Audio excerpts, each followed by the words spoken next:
Well, Welcome. I am so excited to welcome Keith Urban to Pure Country. It's so good to see you, and it's always an exciting time when new music is coming. How are you feeling? Um, really good, 100%. And it took a long time to get to that place with this album, so I'm really happy that it's done and that it's coming out. Well, I want to start with Straight Line because I feel like that's where you started introducing all of this to fans who have Yeah. been awaiting this music. So, this song is just, I feel like it's that feel good track that we've been all so excited for. Um, what is something that you do, because this is kind of the theme of this song, when you are feeling that, maybe writer's block or creativity block? What's your go-to to kind of get through that?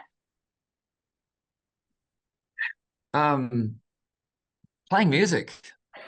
Really, I mean, just I know that sounds like that's what I'm trying to do in order to get to what I'm going to do, but it's just, getting in there, playing music, playing, jamming, playing, and then something always comes. It always comes. So long as I'm playing, something always comes, and it just can come quickly or it can take a long time. And why that song? Because I know I'm sure you have a collection of songs that you are eagerly awaiting to share with people, but I think it's always Yeah. special to see what the first one is that an artist decides to reveal. It's the first song on the album, so Okay. it opens the record, uh, and it's really because I love the spirit. I love the energy, the atmosphere, the sort of just the joy, the positivity of it, and I like, and I think it's the closest thing on the record to what it hopefully feels like coming to see us play live. That Mhm. feeling of just forgetting about everything outside of the venue for 2 hours and losing yourself in the music and getting to another place, a Yeah. higher place, um, where everything feels good and there's no worries, no cares, and Straight Line just felt like that. And also, it's a it's a song that is really about recognizing that life can sometimes just become monotonous and routine for me too, for so many people, and it can happen slowly. You're doing your job, you're showing up Monday to Friday or Monday to Saturday, whatever it is, day in, day out. It's like rinse and repeat, rinse and repeat, rinse and repeat. And you're doing it and you're being responsible, but slowly but surely you're like, my life is not so great. It used to be really fun. What the hell happened? Um, either with either you're in a relationship that's gotten a bit stagnant, or Yeah. you're gotten stagnant with yourself, or just everything. And because it's life, you got to work, you got to pay the bills, you got to take care of things, but it can start to lack color. And I wanted a song that was like an alarm clock going off to kind of wake up all of us, and get reclaim our life. Really, that's what Straight Line's about. I love that. And I've seen you many times now in concert, and it is such a great explanation. You listen to that song and you just immediately go, I cannot wait to hear him play this live because you just know it's going to be so much fun. I was going to get to this in a second, but since you mentioned bringing color into your life and kind of brightening things up, this is something Lindsay L does, and I think it's super cool. And I know you're a fan of hers and have brought her out on the Yeah. road. When she makes a record, she always says that she has like a color in mind that represents that record. I know you talked about this new album that's coming at some point. Is there a color that kind of stands out to you that represents this record for you in your career? No, probably No? think in terms of spirit. There's a Okay, spirit there is. that because this is actually I started this record just over 2 years ago, and I had a very clear idea of what I wanted the record to be, and started recording all these songs, and ended up with 13 songs. And I went, yep, this is it. I was very clear on what I wanted, and I took these 13 songs in February of last year, 2023, and played them for a bunch of people for the very first time. People in my little circle and my team and just people I trust. And I got about 4 or 5 songs into the record, and I could feel my own all the wind was going out of me. I could just feel like this is not it. this oh man. And it was the worst feeling because I'd worked long on it, but sometimes you don't know until you Yeah. just play it in its entirety, and just slowly but surely I'm like, but I think to your point, um, there was maybe four or so songs on the record that were really they really stood up, and it was like those songs, it was, I know this is weird, but it was like those songs said to me, we're not part of this thing, we're part of something else. Yeah. So if you take us and follow us and write some more songs and get back in the studio, I promise you, you will see where we belong. And the rest of the record will come from us if you trust us. I know it sounds so weird, but it's literally No, what it's happened. cool. And I did, I trusted those songs. I threw out the rest. I went back in, wrote, recorded, spent another year in and out of the studio. And definitely, I've now got 11 songs, a different title, and yeah, this family of songs came together, and it was very apparent that those songs knew where they were meant to be. So there's I love a that. spirit. There's a spirit in this. So, Messed Up as Me, was it one of those four songs or was it one of It the new was. ones? Yeah. Okay. Yeah. Well, Straight Line was a new one. Messed Up as Me was one of the holdovers. Okay. So, and there's several others on the record that were holdovers from the first go at it, and All then a right. lot of new songs as well.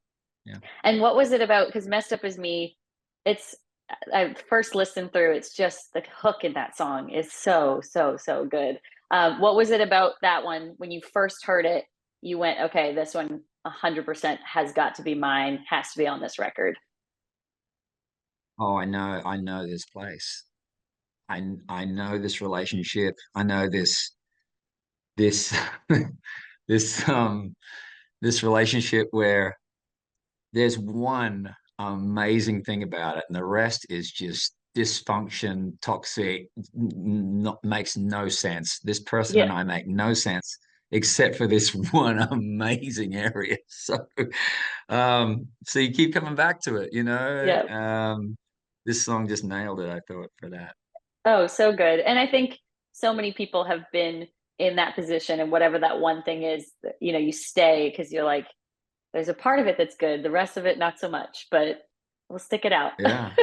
Oh, there's people in that place right now for Yeah. sure. So hopefully Yeah. they get to listen to that one.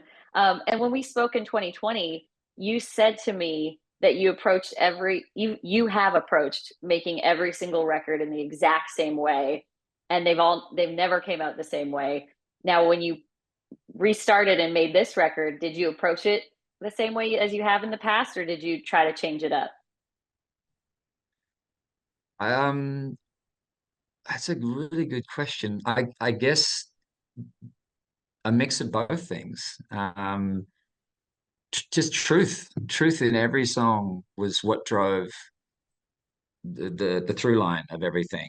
Um, and trusting in the music itself to actually keep guiding me.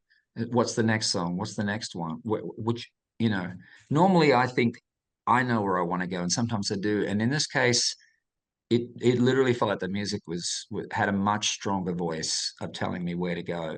And I haven't had that happen on a record before. Cool. I'm so excited for it. I can't even tell you. Um, Thank you. I'm so excited. Yeah. But something about you that is so special, and every artist is different. Some artists love to write their own music, some other, they approach it differently. But you are someone that I've always admired because you love every facet of making music, from songwriting to melody to musicianship to production on your own songs and albums to performance. But I can't even imagine how special it must have been for you, because most artists who are also songwriters, they're songwriters first, and that's kind of how the story starts. So for you to be inducted into the Nashville Songwriters Hall of Fame, what was that moment like for you in a career where you've accomplished so much, but that had to be a wow?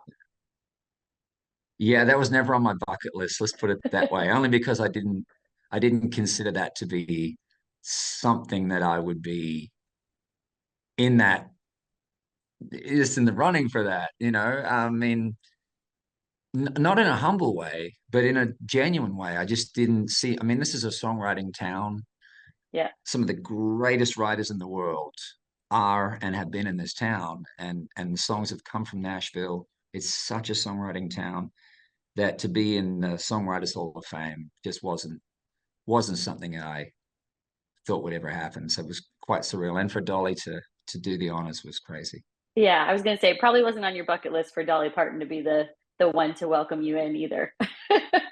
No, but when they said to me, you need someone who's a Hall member to induct you in, you know, here's the list. I saw Dolly and I went, hmm, I wonder if Dolly would do it, you know. And then I thought, how do you ask Dolly Parton to come and do this? And I went, you handwrite a letter. That's what you do. Yes. So I literally handwrote a letter, put it in an envelope, sent it to her manager, who gave it to her, and the next thing I get back is a letter saying I'd love to do it, which is amazing. Wow.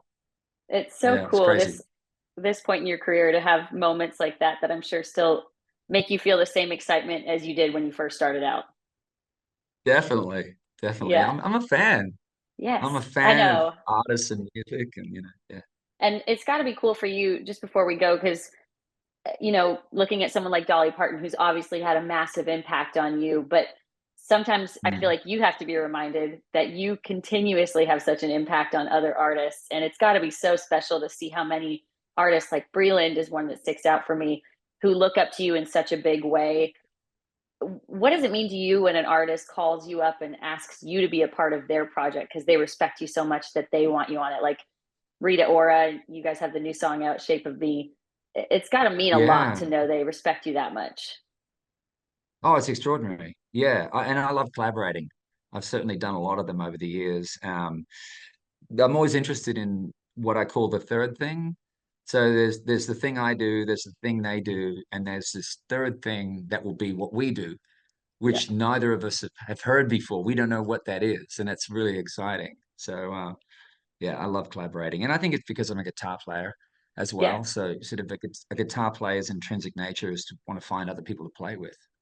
for sure. Well, we are hoping that you plan to come back and go all across Canada because I know you have so many Oh, we Canadian will be. fans. Okay, good, Absolutely. Yeah. good. Glad to hear Yeah. that.